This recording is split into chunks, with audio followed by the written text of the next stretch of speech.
Казакстандын экс-президенти Нурсултан Назарбаев коронавирус жуктуруп алды. Маалыматты бүгүн 18 июнда анын басма сөз катчысы Айдос Укибай билдирди деп жазышат казак басылмалары.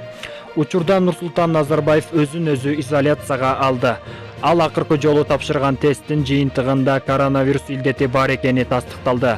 Ал үчүн кабатыр болууга себеп жок. Назарбаев аралыктан иштөөнү улантат деп айтылат маалыматта. Коңшу Казакстанда бүгүн 18 июн саат 13:00 карата коронавирус менен ооругандардын саны 15.877ге жетсе, 9.902 айыкты.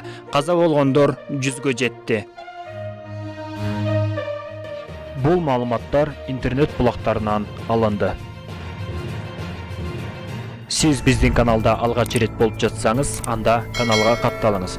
Жана ошондой эле бул маалыматтарды башка бирөөлөргө да таратып, алардын билип алуусуна себепчи болуңуз. Сиздер менен болгон Элдос Жумаев жана ошондой эле Эл ТВ каналы. Сиздердин назарыңыздарда Эл жаңылык программасы болду. Саламатта калыңыздар.